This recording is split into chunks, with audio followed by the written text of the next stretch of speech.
There are a ton of spells in D&D 5e that have the potential to deal fire damage to your opponents, 35 to be exact. So in today's video, we're going to go over some of the best fire damage spells that you might consider taking, even if it is the third worst damage type to deal, since a lot of monsters are resistant or immune to its type of damage. And starting us off at number 10, we have Firebolt. This is a powerful cantrip that deals 1d10 fire damage to a creature or object you hit within range at 120 feet, scaling up to 2d10 at level 5, 3d10 at level 11, and 4d10 at level 17. Now, having access to a cantrip that deals a d10 in damage is extremely valuable because it means you will always have a way to deal reliable damage on the off chance you're left in a situation with no spell slots. Or maybe you're a fighter who's taken the Magic Initiate feat in order to just have a reliable range option without needing to carry around a ranged weapon, like a bow or crossbow. And since this cantrip requires you to make a ranged spell attack against a target's AC, it's usually paired with something like Toll the Dead, which targets a creature's wisdom save and provides you more way of attacking your enemies. You can also ignite flammable objects that aren't being worn or carried with this spell, such as torches, candles, oils, or pieces of wood or cloth, which can all have niche uses as well. Fireball is a must-have spell for a lot of players because it sports decent enough damage to not feel underwhelming at higher levels, while also being free to cast since it's a cantrip. However, if dealing fire damage is your primary objective, then there are a lot of spells that do this job a lot better. This isn't a cantrip you want to rely on, rather it's one you'll want to use whenever you might need to conserve resources while outputting a decent amount of damage, which is why this spell only takes number 10 spot on this list. And at number 9, we have Flame Strike. This is a 5th level cleric spell which deals 4d6 in fire and radiant damage for a total of 86 damage, to everything inside its 10-foot radius, 40-foot high cylinder unless they successfully make a dexterity saving throw in order to have the damage. And with a range of 60 feet, this gives cleric players some much wanted range and damage that they might otherwise struggle to achieve. It's also capable of hitting flying targets that are up to 40 feet in the air, making this a decent catch-all option when dealing with both ground and air threats at once. And dealing radiant damage as part of the spell works heavily in the spell's favor, since even if creatures resist the fire damage from the spell, most creatures only resist one damage type or the other. Unfortunately, because the spell is only available to clerics, outside of a few specific subclasses, its uses are kind of limited in terms of who can use the spell. Fortunately, however, this problem is mostly remedied due to the existence of Fireball. A spell that is 2 levels lower than Flame Strike, sports the same total damage as pure fire damage instead of part radiant damage, has a bigger range and radius than Flame Strike, and is more widely available to different classes. This spell is basically a way to provide a decent damaging option to what's widely considered a support type class, which is why Flame Strike is learned a lot later than something like Fireball, and why this spell only takes its number 9 spot on this list. And at number 8, we have Delayed Blast Fireball. This is a 7th level concentration spell that has the same range and stats as Fireball, upcasted to 7th level, dealing 12d6 fire damage by default, but with a few key differences. The first difference is that this spell requires concentration in order to maintain its effect of, as you may have guessed, delaying the blast of the fireball by condensing the spell into a bead-like form that detonates whenever you lose or decide to drop concentration on it. The second difference is, while in this state, the damage of the spell is increased by 1d6 fire damage to the end of each of your turns over the course of 1 minute, bringing its total base damage to 22d6 damage if detonated after the full duration. A creature can also pick up the bead by successfully making a dexterity saving throw and throwing it up to 40 feet away. However, if the creature fails their dexterity saving throw, the spell immediately ends and erupts, triggering its normal effect. One common way you might use this spell would be in conjunction with the 9th level spell, Time Stop, which gives you 1d4 plus 1 turns in a row, allowing you to take actions and make movement as normal. The main restriction to Time Stop is that it ends if you use any effect that affects another creature other than yourself, or affects an object being worn or carried by anyone other than yourself, though it also ends if you move more than 1,000 feet away from the location where you cast the spell. So what this combo does is, it basically allows you to add 5d6 extra damage, depending on the roll for Time Stop, to your Delayed Blast Fireball, because the fireball doesn't affect creatures whenever you cast it, only whenever you drop or lose concentration on it. Of course, you are using your 9th level spell slot in conjunction with this spell, which might not be the most efficient way to use your resources, especially since you might get unlucky and just roll a total of 2 turns with Time Stop, in which case you would be better just upcasting Delayed Blast Fireball to 9th level since it would have done the same amount of damage anyway. Another niche way of using this spell is by combining it with the sorcerer's metamagic option, Extended Spell, which lets you spend a sorcery point in order to double the duration of a spell you cast that has a duration of at least 1 minute, up to a duration of 24 hours. Since Delayed Blast Fireball's damage technically has no limit for how much it can take up, doubling its duration basically increases the potential ceiling of the spell to 32d6 fire damage, up from 22d6. It might be harder to pull off, but if you suspect that you might be able to squeeze out more of the spell beyond 1 minute, or want to give yourself a bigger grace period, then you could probably find some use for this.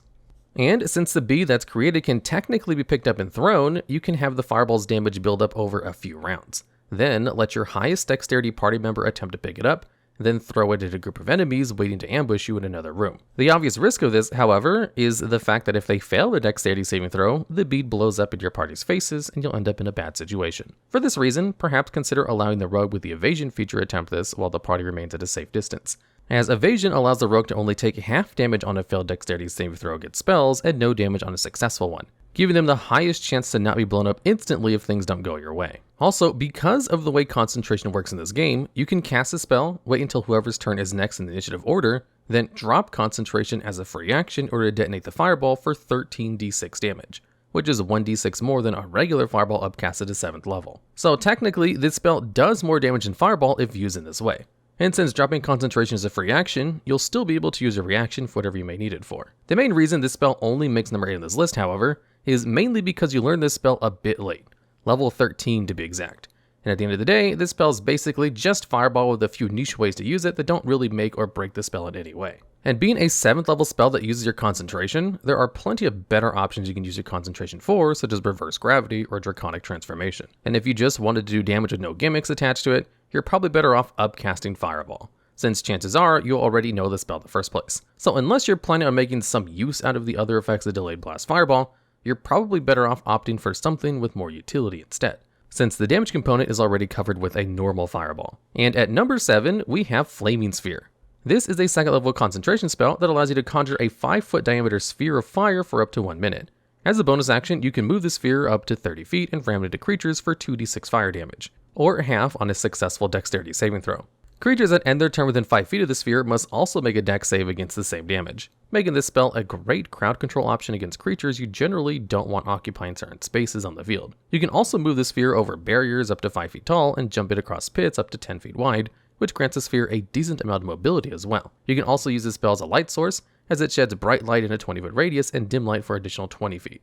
Being able to have early access to area denial spells can really help make or break encounters, because they can force enemies to move to unfavorable positions unless they wanted to take fire damage. Flaming Sphere accomplishes this very well, not just because it deals damage to creatures that end their turn within 5 feet of it, but because you can use your bonus action to ram it into a creature in order to force it to take damage, making them more inclined to move away from the sphere's radius. And if you were to position the sphere anywhere within 10 feet of you and use your terrain to your advantage in order to make yourself harder to get to, while also having your allies cover openings where enemies might slip through safely, this severely limits the options enemies will have if they want to reach you, since they would be more than likely to take opportunity attacks from your allies or be forced to stop within 5 feet of the sphere in order to attack you.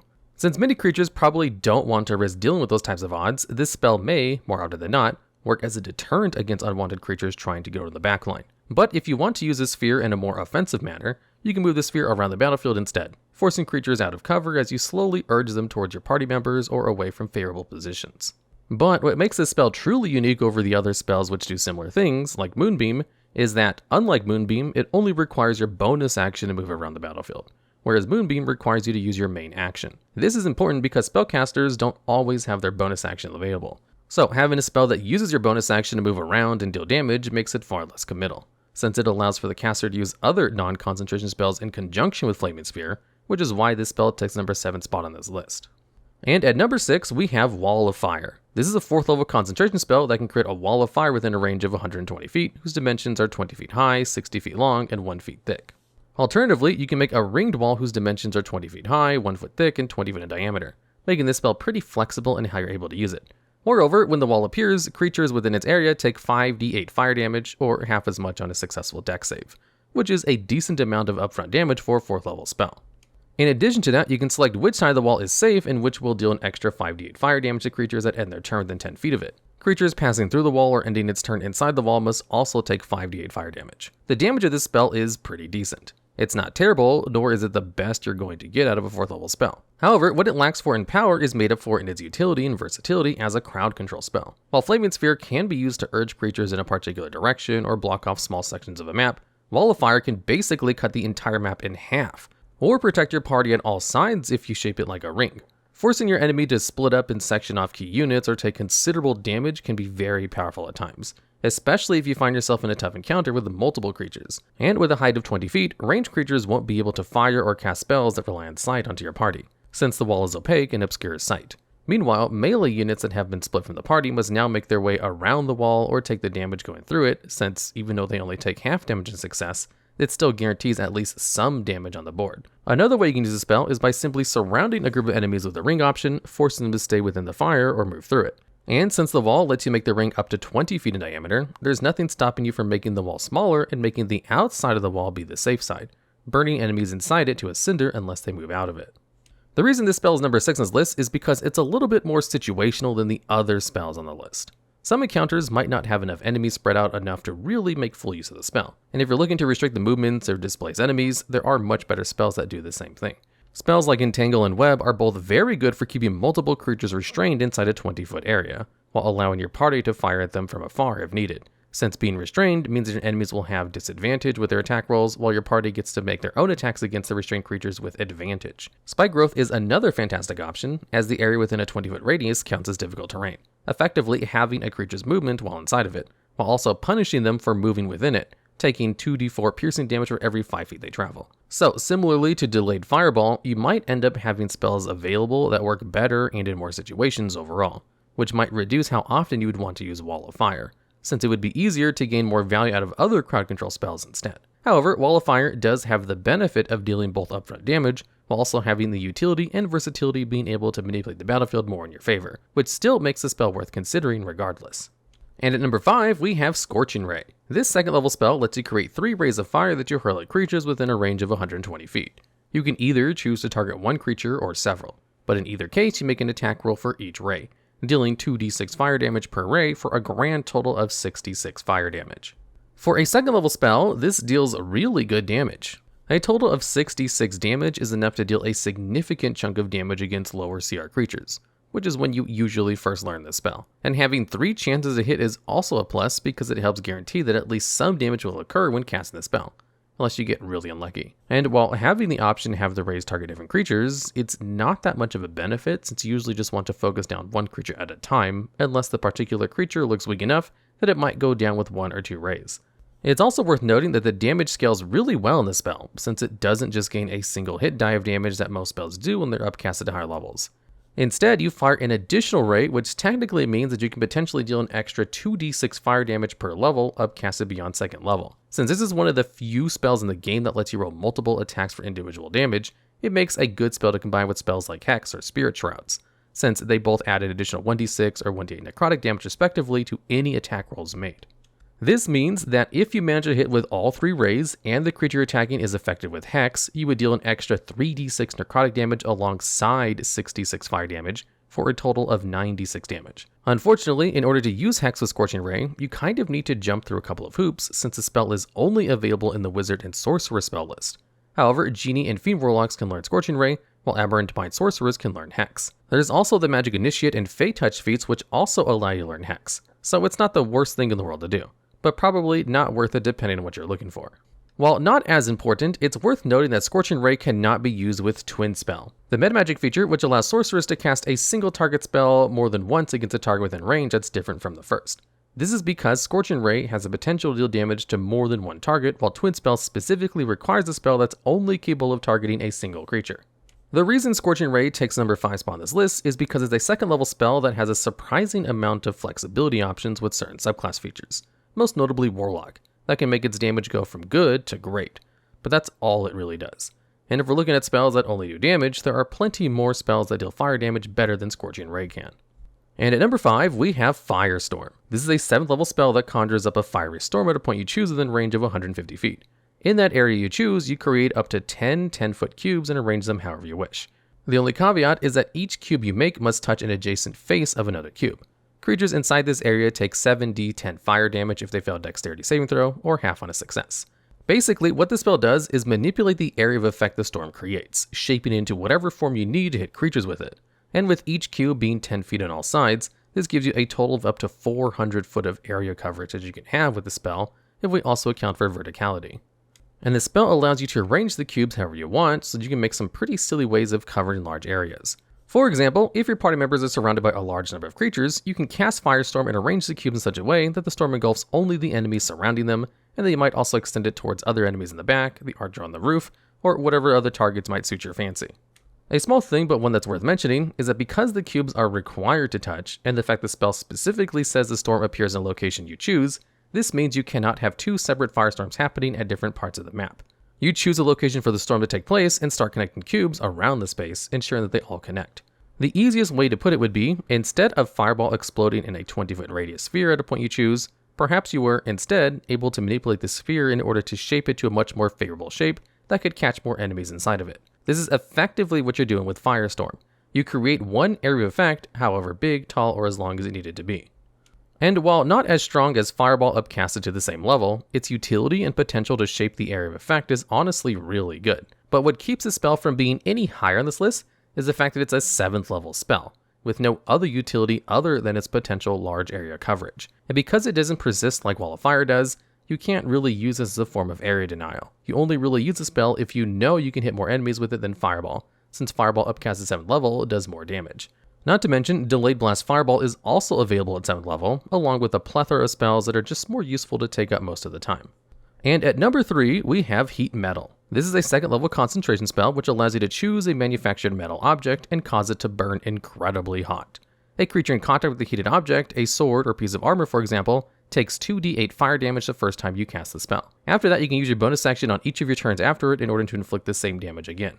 Furthermore, if the creature is holding or wearing the object and takes damage from it, it makes a Constitution saving throw and trying to hold on to that object, if it can at all. However, even if a creature succeeds their Constitution saving throw in order to hold on to the object, they still suffer disadvantage on attack rolls and ability checks until the start of your next turn. While not useful in every situation, the fact that this deals guaranteed damage with no way to reduce it is a phenomenal effect for a 2nd level spell. And unlike other spells where you can repeat saving throws in order to end the spell's effect, there's no such way for creatures to do that with this spell. Heat Metal lasts for the full duration or until the caster drops concentration for whatever reason, either through choice or through failing a concentration check. And a creature wearing metal armor is especially screwed by the effect, since it takes them at least 1 minute to take off medium armor. This means that a creature will take an unavoidable 20d8 fire damage over the course of 1 minute, unless they don't find a way to stop the caster from concentration on the spell, or use other resources and to try to mitigate the damage in some way. And since a creature can't technically drop their armor, they'll be forced to have disadvantage on all of their attack rolls and ability checks until the start of your next turn, making it even harder for the creature to force concentration checks without any outside assistance. However, not every creature is going to have metal on them, meaning the overall usefulness of the spell is greatly diminished in campaigns where you might be fighting beasts more than humanoids.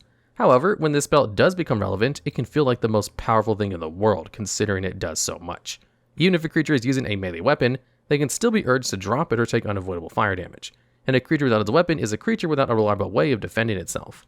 The reason this spell only takes number 3 on this list is because of how situational Heat Metal is overall. It relies a bit too much on what your enemies are wearing and what kind of equipment enemies will be having as well, whereas these next 2 spells don't have to worry about any of that kind of thing. And at number 2, we have Fireball. This iconic 3rd level spell deals a whopping 8d6 fire damage. Half of that if they succeed a dexterity saving throw, to creatures in a 20-foot radius sphere that you create at a point of your choosing within 150 feet.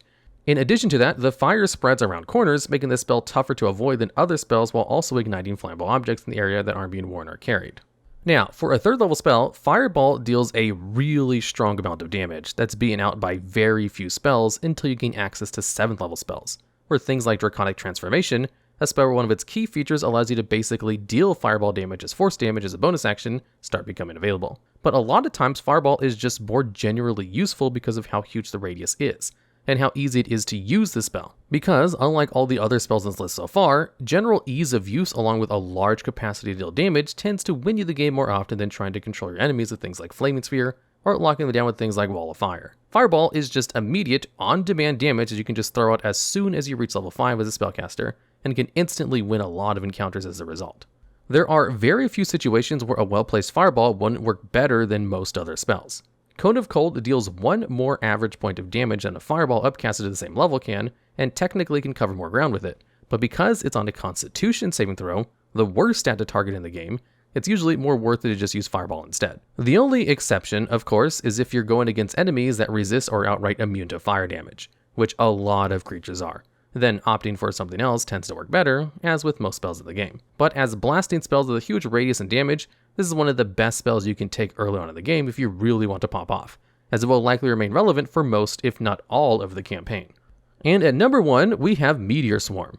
This 9th level spell is the highest damaging spell in the game, sporting an amazing 20d6 fire damage and 20d6 bludgeoning damage to targets that fail their dex save against it, half on a success. The spell conjures 4 meteors at different points you choose, which deal damage in a 40-foot radius sphere, easily doubling the radius of fireball for a single meteor, and has an outstanding 1-mile range as you can choose to play with the spell. The only downside of the spell is that creatures can only take the damage of the spell 1 time per casting, meaning you can't just overlap the radius of all 4 meteors to bombard your opponent for 160 d6 damage. But being able to effectively clear an entire army of creatures in a single cast is quite a feat we're talking about. Not a lot of creatures can survive taking an average of 140 damage unless they're very beefy and very big, in which case they would start the fight down a lot of hit points. Even if creatures succeed in making their dexterity saving throws against the spell, they are still taking a huge chunk of damage no matter what. A fireball upcast at 9th level only deals an average of 49 fire damage if we want to put the tremendous damage potential of Meteor Swarm into perspective. And even if there are creatures immune to fire damage, Meteor Swarm still deals an average of 70 bludgeoning damage regardless. Meaning that you don't really have to worry about fire immunity as long as you're using this spell as a means to blast as many enemies as possible, unless every enemy is immune to fire damage, in which case you may consider a different spell, but not likely if you're going for area coverage. Even though this spell is only obtainable very late in a campaign, it outshines pretty much every other spell you would have obtained so far, since your enemies would be dead before you'd ever get a chance to use other spells with substantial amounts of damage. So, if you're looking for a fire spell for the purpose of devastating an entire battlefield, then the power of Meteor Swarm is unmatched by far. Alright, and that's the list. Do you guys have a favorite fire spell or funny scenarios involving them? And do you agree with this list or have any ideas for future top 10s just like this one? If so, I'd love to hear about them down in the comments. Take care.